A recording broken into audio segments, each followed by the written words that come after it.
Mega mega love shout out sa inyong lahat mga kasolid.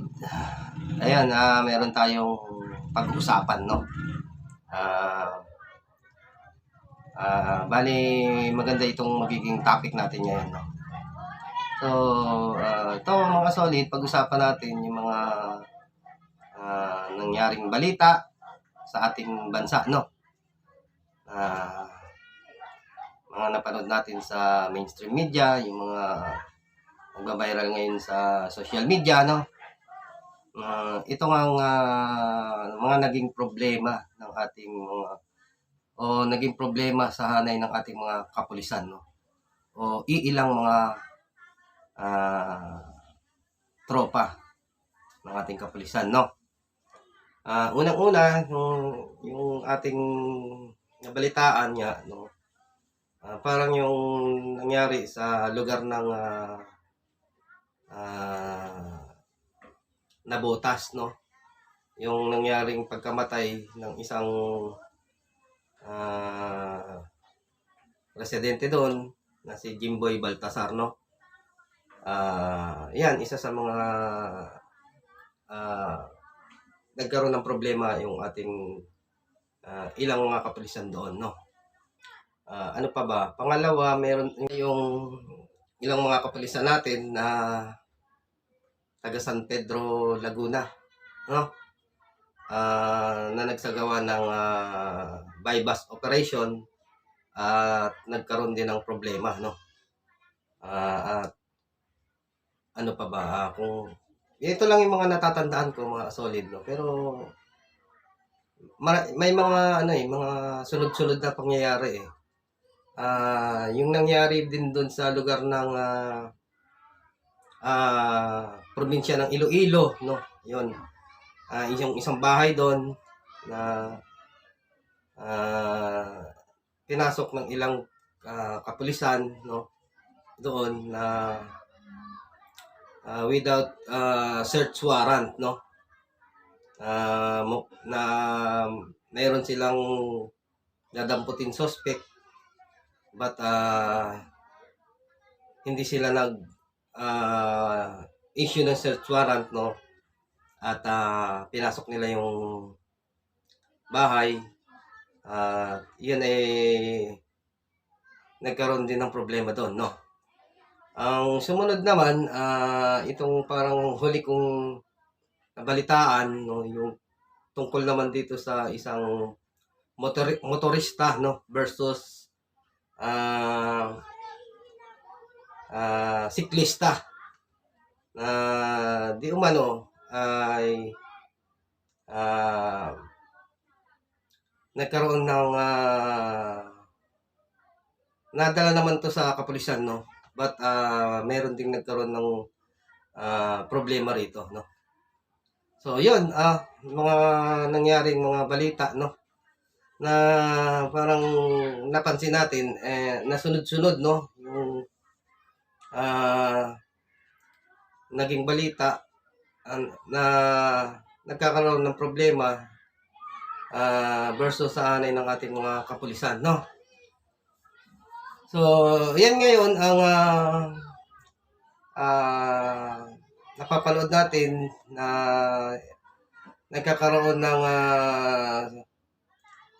hearing, no, at dinidinig ng ating mga congressman, no, upang malaman yung mga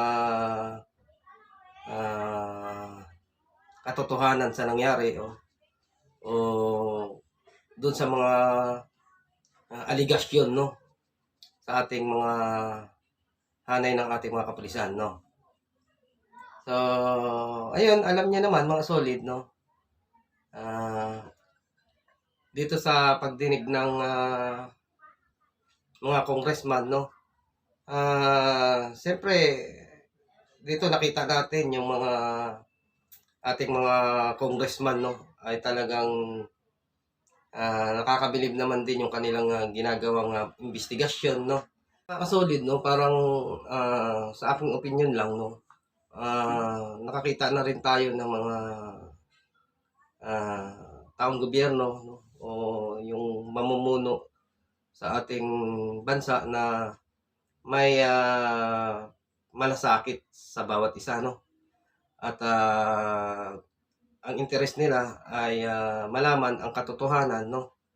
Nang sa gayon, ah, may patupad lang ng tama yung ating pinairal na batas, no? At siyempre, ang gusto nila ay kung sino talaga yung nagkamali, sila dapat yung managot, no? Siyempre, magpasalamat tayo, no? At meron tayong mga ganitong congressman, no? Na may concern, no? Na imbestigahan yung mga ganitong pangyayari, no? At ito yung ating mga congressman na si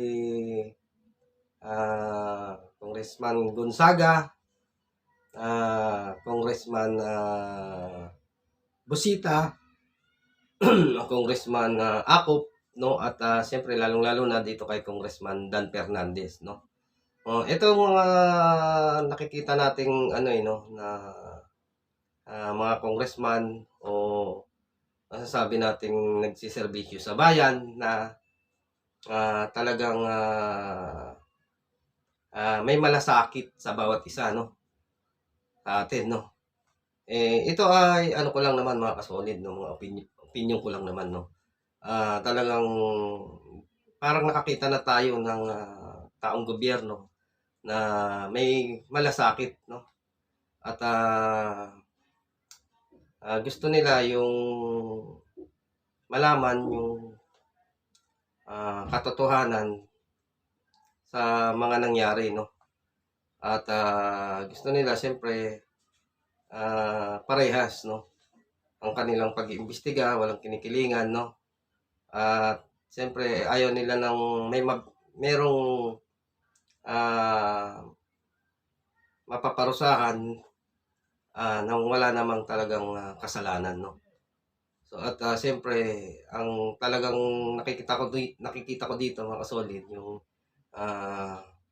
ginagawa ng ating mga congressman yung pagtulong, no, sa atin, no? Lalong-lalo na yung sa mga maliliit nating mga kababayan, no, na hindi nila kaya ring ano yun, hindi nila kayang may pagtanggol yung kanilang sarili, no. Dito siyempre at ginagawa na rin nila ito solid, no, para maayos yung mga nagiging problema ng ating mga kapulisan, no. Kaya siyempre pasalamat tayo, no, dito sa ating mga meron tayong ganitong mga congressman, no, na tunay at tapat yung kanilang hangarin na tumulong at maglingkod sa ating mga kababayan, no. So, siyempre saludo tayo sa lahat ng mga congressman na yan, no. At siyempre doon din sa ating mga senador, no, na nagsasagawa rin ng investigasyon sa mga nangyayaring problema na yan dito sa ating bansa, no. Unang-una na dyan, siyempre si Senador Idol Rapi Tulfo, no. Maraming salamat sa iyo, Idol, no. At salute ako sa iyo sa inyong ginagawang tunay na tapat at na paglilingkod, no, sa ating bayan, no. Maliban diyan, marami ring mga senador, no, na kasama si Idol, no, na nag-iimbestiga, no, sa mga nangyayaring ganitong problema sa ating bansa, no. So, saludo na lang din tayo doon sa lahat ng mga senador, no. Maraming salamat din sa inyo. Balik tayo mga kasolid dito sa ating topic, no. Dun sa hanay ng ating mga kapulisan, no. Alam niyan totoo mga solid, no. Di biro yung maging isang pulis, no, kasi kung tutuusin napakahirap ng kanilang pinagdaanan before sila maging pulis, no. At isa pa, kapag ikay isang pulis, no, parang ano na yan yung nasa bingit na ng kamatayan ang buhay mo. Kumbaga yung buhay mo is parang nasa bingit na yan, ah, medyo delikado, 'di po ba? Kaya ang pagpupulis ay hindi biro 'yan mga solid, 'no. 'Yun na nga, um, kaya yung mga talagang desidido, 'no, na maging ganito ang inyong, ah, na tinatawag dito, yung maging ganito yung inyong profesyon, talagang dapat, before kayo pumasok, 'no, before nyo gustuhin na ang ganito ang inyong maging, trabaho, dapat talaga, pag-isipan niyo ng maigi kung talagang yung puso niyo, ah, ay yun talaga yung, gustong gawin, 'no. At siyempre kailangan, hindi lang sa isip, 'no, idaan niyo rin sa nararamdaman ng puso niyo na, na ika'y magpupulis, dahil ang, dahilan mo talaga dapat ay gusto mong makatulong sa kapwa mo, 'no, na handa mong, ibuwis ang buhay mo para para sa bayan at para sa ating mga kababayan, 'no. Yung sinasabi nila na, ah, 'pag ika'y maging pulis, ang pinakatrabaho mo talaga diyan is, tanggapin mo na dapat ang pinaka-motto mo is to serve and protect, 'di po ba? Yung parang siyempre kailangan kung ikaw ay pulis na, laging dala-dala ng puso't isip mo na ika'y dapat maging isang huwaran na, magbigay ng proteksyon o serbisyo sa ating mga kababayan. So, yun dapat, 'no.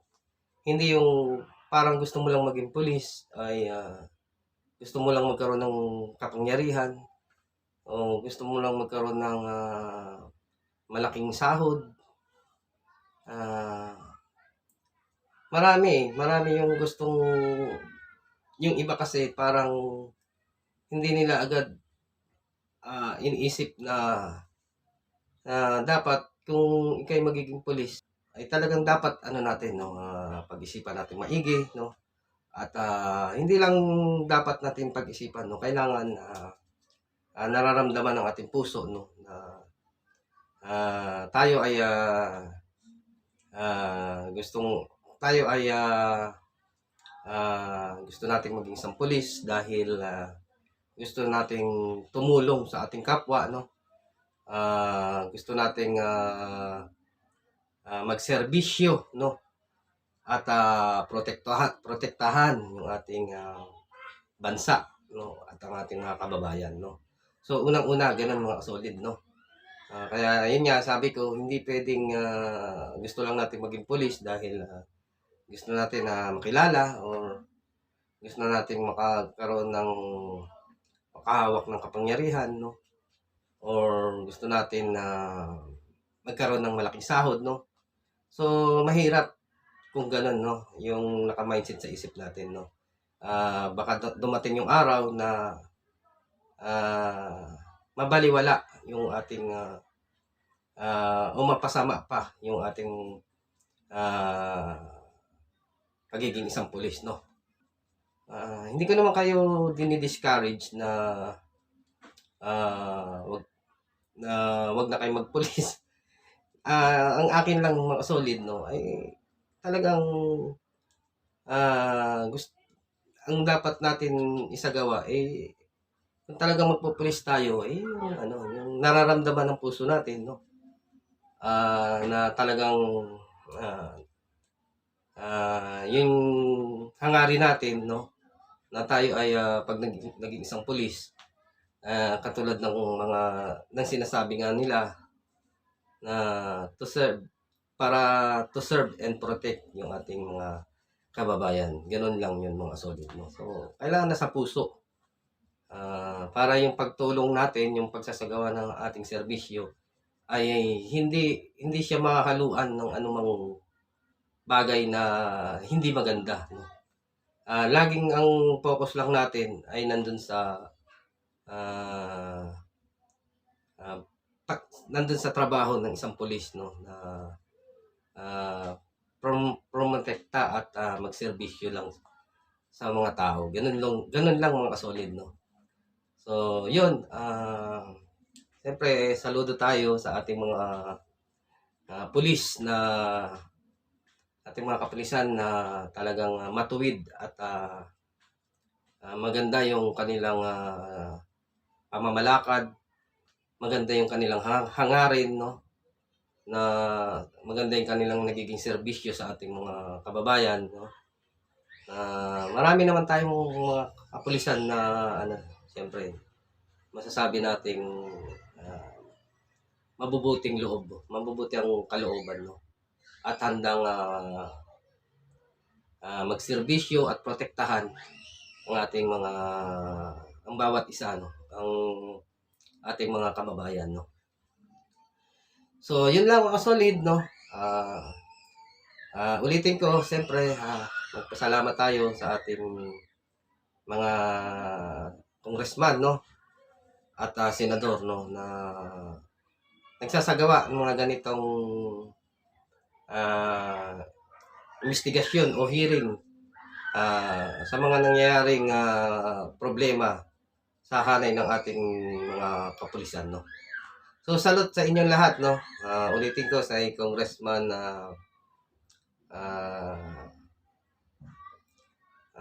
Gonzaga, Congressman Bosita, Congressman Akop, no. At siyempre doon sa ating Congressman Dante Fernandez, no. Siyempre kasama na rin yung ating mga senador, no, na nag-iimbestiga rin at hinahanap din nila yung talagang katotohanan sa mga nangyari nito, no. At nang sa ganon ay maisaayos talaga yung nagiging problema, no. At hindi na maulit pa yung mga ganitong pangyayari. So, ayun lang mga solid, no. See you in next vlog na lang tayo. So, bye-bye. God bless you all.